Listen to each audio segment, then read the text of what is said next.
নমস্কার বন্ধুরা, ঘরের দোরগোড়ায় কিন্তু একদম 25শে ডিসেম্বর চলে এসেছে। আর আমাদের বাঙালির অন্যান্য উৎসবের মাঝে এটিও কিন্তু জায়গা করে নিয়েছে এখন আমাদের ঘরে। বাড়ির ছোটদের কেক কিন্তু সেদিন লাগেই। আর না আনলেও তারা এতটাই ব্যস্ততায় ফেলে দেয় বড়দের যে আনতে আমরা ভালোই বাধ্য হয়ে যাই। সেই জন্য আমি সেই ছোট ছোট খুদেদের জন্যই আজ একটি সুইস রোল কেক করে দেখাবো, যাতে আপনার না উনুনে যেতে হবে, না ময়দা লাগবে, না ডিম লাগবে। তো চলুন আমরা সুইস রোল কেকটি তৈরি করতে শুরু করে দিই। এই জন্য আমাদের লাগবে Marie biscuit, hit and run biscuit এবং একটি নারকেল। প্রথমে আমরা মেরি বিস্কুটটাকে হিট অ্যান্ড রানটাকে গুঁড়ো করে নিব, তার সাথে নারকেলটাকেও ভালো করে কুড়িয়ে নিব।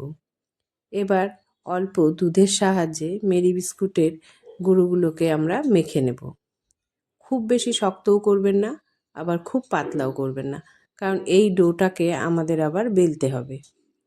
ভালো করে হাত দিয়ে একদম মেখে নেবেন, যাতে একটি ছোট দানাও এতে না থাকে। ভালো করে ডো তৈরি করে নিয়ে এটিকে আমাদের এবার বেলে নিতে হবে। আপনি যদি এটিকে বেলুন চাকিতে বেলতে যান তবে কিন্তু এটি বেলতে পারবেন না, কারণ এটি লেগে লেগে যাবে। এটিকে আপনি একটি প্লাস্টিকের উপরে বসিয়ে তার নিচে চাকিটা দিয়ে দেবেন। তারপর একটি বেলুনের সাহায্যে কিছুটা বেলে নেবেন। গোটাটা বেলতে পারবেন না, কারণ পাতলা হতে গেলে কিন্তু বেলুনের মধ্যে এগুলো লেগে যাবে। তখন আপনি কি করবেন, উপরে একটু প্লাস্টিক দিয়ে দেবেন। সেই প্লাস্টিক উপরে আপনি বেলুন দিয়ে বেলতে থাকবেন। তারপর আস্তে করে প্লাস্টিকটা সরিয়ে নিলে দেখবেন আমাদের কিন্তু যেরকম মাপের লাগবে ঠিক ডোটা সেইভাবে বেলে গেছে। এবার আমরা হিট অ্যান্ড রান বিস্কুটটাকেও মেরি বিস্কুটের মতোই মেখে নেব। এতেও আমরা অল্প পরিমাণে দুধ ব্যবহার করব। এই ডোটাকেও আমরা খুব বেশি শক্তও করব না, আবার খুব নরমও করব না। এটিকেও আমরা ভালো করে মেখে নেব, যাতে এর মধ্যেও কোনো একটুকু দলা না থাকে। তাহলে কিন্তু বেলতে গেলে আমাদের ফেটে যাবে বা ওই জায়গাটা ভালো হবে না। এবার ডোটা তৈরি হয়ে গেলে এটিকেও আমরা একটি প্লাস্টিকের উপরে বসিয়ে নেব। তারপর উপর থেকে প্লাস্টিক দিয়ে হাতের সাহায্যে একটু আস্তে আস্তে প্রেস করে কিছুটা বড় করে নেব। তারপর আবার তার উপরে প্লাস্টিক দিয়ে এবার আমরা বেলুনের সাহায্যে এটিকেও ভালো করে বেলে নেব। আমাদের যে মাপের প্রয়োজন সেই মাপের মতো করে আমরা এটিকে বেলে নেব। আর আপনি প্লাস্টিকের উপর দিয়ে বেলুন দিয়ে যদি বেলেন তাহলে কিন্তু এটি খুব সুন্দর প্লেনভাবেও হয়ে যাবে। এবার ভালো মতো বেলা হয়ে গেলে আমরা এটিকে বসিয়ে দিব মেরি বিস্কুটের যে আমরা বেলে রেখেছিলাম ডোটা তার উপর। আপনি যদি উঠিয়ে আনতে চান তাহলে কিন্তু উঠোতে পারবেন না, ভেঙে যাবে। প্লাস্টিক সহই আপনি ধরে নিয়ে আসবেন এবং আস্তে করে ওটিকে তার উপরে দিয়ে তারপর বেলুন দিয়ে একটু দুটিকে সেঁটে দিয়ে তারপর হালকা হাতে প্লাস্টিকটা আস্তে আস্তে তুলে নেবেন। ও কিন্তু খুব সুন্দরভাবেই একসাথে সেঁটে যাবে। এবার আমরা যে নারকেলটা কুড়িয়ে রেখেছিলাম সেই নারকেলটার ডো তৈরি করে নেবার পালা। নারকেলে যেহেতু নিজের একটি রস আছে, তাই এতে আমরা আর দুধ দেব না, বরং এখানে আমরা দিয়ে দিব শুকনো গুঁড়ো দুধের পাউডার। সেই পাউডারটার সাথে নারকেলটাকে আমরা মিশিয়ে নিলে একটু শক্ত শক্ত হয়ে একটি ডো তৈরি হয়ে যাবে। এটিকে কিন্তু আমাদের খুবই সাবধানে করতে হবে। বাকি দুটো বিস্কুটের যেহেতু ছিল, পট করেই আমাদের ডো হয়ে গেছে এবং বেলতেও খুব একটা আমাদের অসুবিধে হয়নি। একে কিন্তু আমাদের অতিরিক্ত সাবধানে করতে হবে, কারণ না হলে এটি ছিঁড়িয়ে যাবে বা ফেটে যাবে। এই নারকেলের ডোটা কিন্তু সেইভাবে আমাদের গোল হয়ে ডো তৈরি হবে না।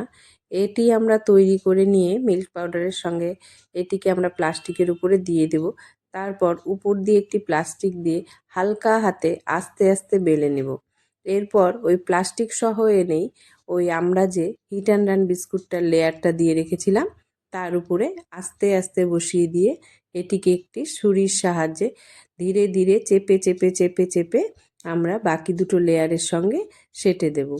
এটি কিন্তু আমাদের খুব ধীরে করতে হবে, না হলে কিন্তু মাঝখান দিয়ে ফেটে যাবে। এবার আমরা প্রতিটি ডোকে যে বেলে রেখেছি সেগুলিকে সমান করে নেব। যেহেতু একই সমান যদি না হয় তাহলে দেখতে খুব বাজে লাগবে। ছোট বড় যা ছিল আমাদের সেগুলিকে আমরা কেটে বা চাপিয়ে চাপিয়ে সুন্দর করে একই মাপের 3টি লেয়ারকে করে দেব। লেয়ার 3টিকে সমান করে নিয়ে এবার আমরা নারকেলের যে লেয়ারটা আছে তার উপরে দিয়ে দেব কাজু বাদাম, চীনা বাদামের গুঁড়ো ও কিছু কিশমিশ। খুব বেশি ছোট ছোট করে কাটবো না, মিডিয়াম সাইজের কেটে এর উপরে আমরা ছড়িয়ে দেব। এতে এই সুইচ রোলটা দেখতেও সুন্দর লাগবে, আবার যখন আমাদের এক একটা পিস মুখে পড়বে তখন কিন্তু কামড়ের সাথে এই ড্রাই ফ্রুটগুলো পড়লে খেতেও স্বাদ লাগবে। এবার কিন্তু আমাদের সুইচ রোল কেকটা একদম আর কিছু দিতে হবে না, রেডি হয়ে গেছে। এবার এটিকে রোল করে নেবার পালা। এই রোল করাটাই কিন্তু সুইচ রোলের সব থেকে বড় এবং কঠিন কাজ। আমাদের সুইচ রোল কেকের 3টি লেয়ার যে প্লাস্টিকটাতে আছে সেই প্লাস্টিকটা ধরেই আমাদের এখন হালকা হাতে এটিকে রোল করে নিতে হবে। এটি কিন্তু খুবই ধীরে ধীরে করতে হবে এবং আস্তে আস্তে অল্প অল্প করে করতে হবে। একবারে করলে কিন্তু ফেটে যাবে। আমরা অল্প অল্প করে এটিকে রোল করব এবং প্লাস্টিকটা আমাদের কিন্তু বাড়তি হতে থাকবে। সেই প্লাস্টিকটাকে আস্তে আস্তে টেনে আগিয়ে নিতে থাকবো। ধীরে ধীরে আমরা এটিকে রোল করতে থাকবো আর প্লাস্টিকটা দেখবো আমাদের অনেকটা করে বাড়তি হয়ে যাচ্ছে। এই করতে করতে কিন্তু আমরা খুব সুন্দরভাবেই এটিকে রোল করে ফেলতে পারবো। দেখুন আমাদের রোলটি কিন্তু বেশ সুন্দর মতোই হয়ে গেছে, কোথাও ফাটেনি কিংবা কোনো দানাও দেখা যাচ্ছে না। এটিকে আমরা এখন ডিপ ফ্রিজে আধা ঘন্টার জন্য রেখে তারপর বের করে নিয়ে কেটে নিলেই কিন্তু আমাদের সুইচ রোল কেক একদম রেডি। দেখুন কত সহজেই কিন্তু আমাদের রোলটি তৈরি হয়ে গেল। ফ্রিজ থেকে বের করে নিয়ে সুন্দর করে কেটে নিলেই কিন্তু আমাদের একদম সুইচ রোল কেক তৈরি। এবার পরিবেশনের আগে এর উপরে দিয়ে দিন অল্প পরিমাণে চকলেট সিরাপ ও চিনির গুঁড়ো।